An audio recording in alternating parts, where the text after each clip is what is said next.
Well, hello there, my fellow Flesh and Blood players, and hopefully soon to be Flesh and Blood players. My name is Sloopdoop, and today I want to address some of the arguments that people make for why you shouldn't play Flesh and Blood, and I want to try and convince you that you should be playing Flesh and Blood. In fact, the main point of this video is that you should at the very least try the game.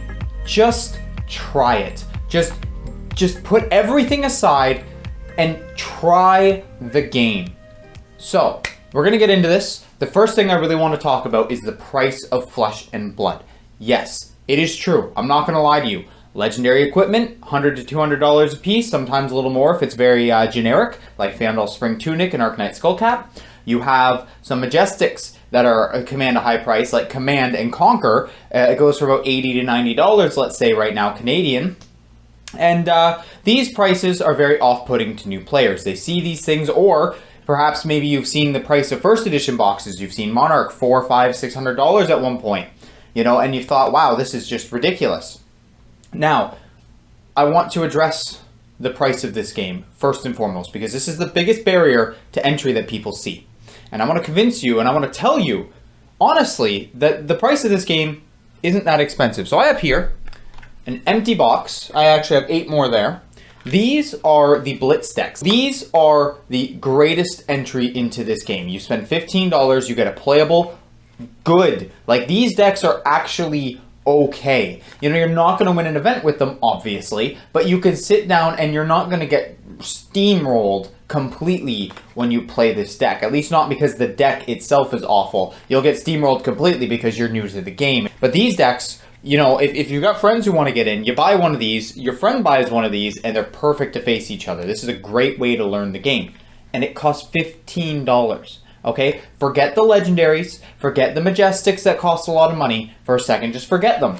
You spend $15 and you try this game. Just try it and see if you like it. And if you do, well, the next step is upgrading. And I would like to say that if you start with these Monarch Blitz decks, Monarch Majestics and Rares and just Monarch in general right now is very cheap.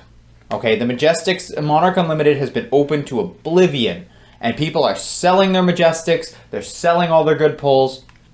You can pick up really good cards to upgrade these decks for really cheap. A lot of this stuff is like maxing out at like $10. The Majestics are really cheap from this set. So if you buy these are fantastic to upgrade.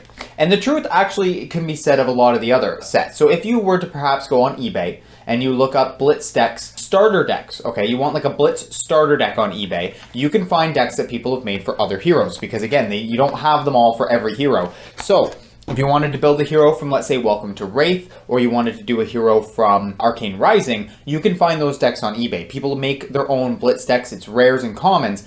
But, so that if you're brand new, you don't know what I'm talking about, I know what you might think. Rares and commons, wow, so it's going to be a bunch of bulk.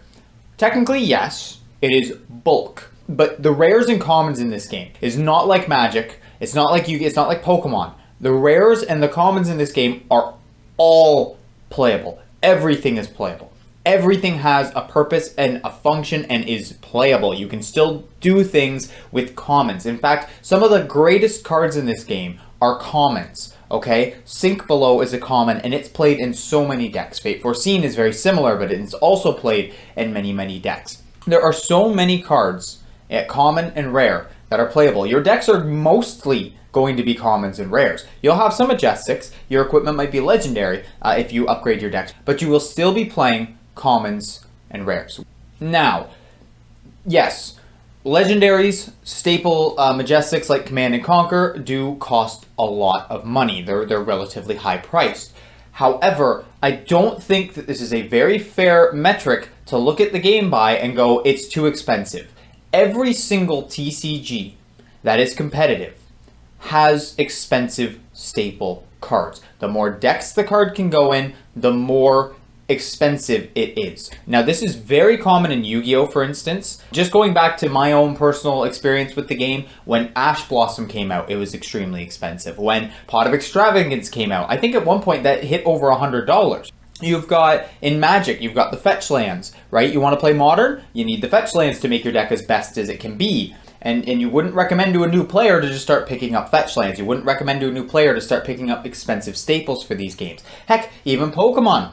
Back in 2016, when I got into the game for a while, started playing the actual TCG, Shaman EX was like a $50, $60 card because it was used in every deck. And Pokemon's like the cheapest out of all the TCGs for playability because there's just not that many people who play it. But even that card had enough of a demand to raise the price to a pretty high amount.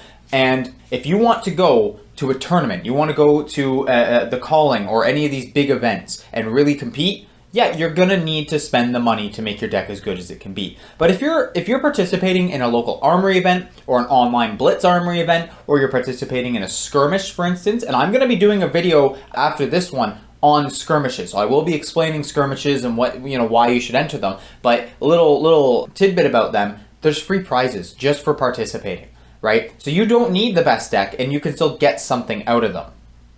So there's an appeal to you that you don't need the best cards. But again, unless you're going to these big events, you don't need the highest staple cards, right? Yu-Gi-Oh players, for instance, so many of them who are just going to their locals, they skip the really expensive staple cards and they just play something that's a little bit worse. It's just not as good, but it still works. They can still win games. But yeah, if you're going to the highest type of event, you want the best chance of winning. You want the best cards. But again, you're just getting into the game. You don't need any of that. Just buy a Blitz deck and have some fun. Buy a box. That's another thing. I want to talk about the sealed product for Flesh and Blood. Because I hear from Magic players specifically a lot. That Flesh and Blood why is it so expensive? It's a new game. And it's so ironic to me because I'm going to date this video. Modern Horizons 2 is about to come out for Magic. I think tomorrow actually is the official release. And here in Canada, a draft box is like $350. A set booster is like $330. I don't know why they're cheaper for the set boosters, but it's over $300 for a box of cards.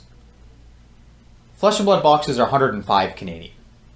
Okay, I know you only get 24 packs versus 36. That's okay, yeah.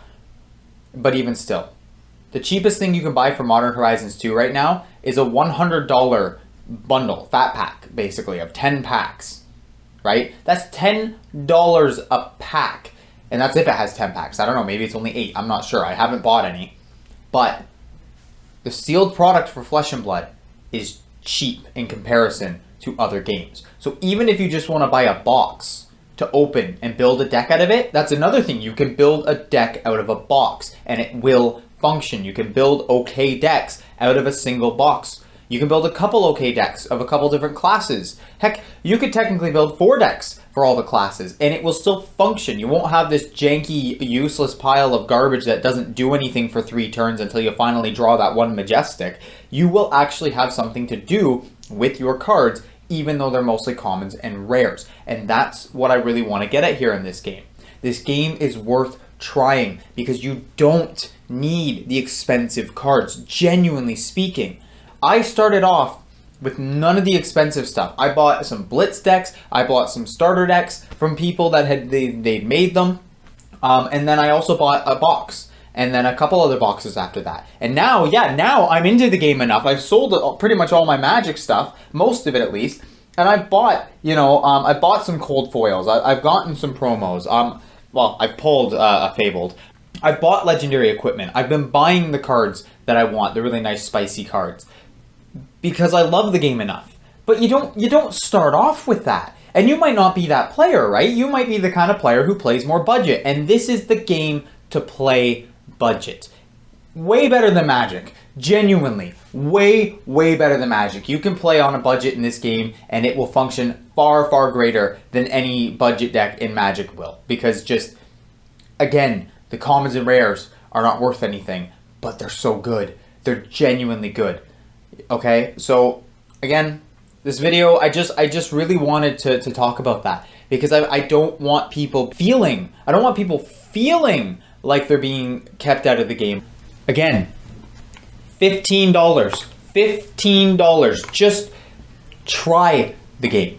Give it a go, please. I'm not even asking for myself, okay? I'm asking for your sake. This is the greatest trading card game I have ever played. It is, like, mechanically speaking, greater than Magic the Gathering. they're two very different games, and Magic still has its huge appeal, and it's still a fantastic game, don't get me wrong. But this game, coming out almost 30 years after Magic, has fixed a lot of the problems that Magic has. And it's its own game, again, it's its own mechanics, it's not at all like Magic. But this game is tighter, much, much tighter than Magic is. And you don't get the same feel bads, you don't get the land screw or mana screw, you don't have all the same issues that you will get with a game like Magic. This fixes everything.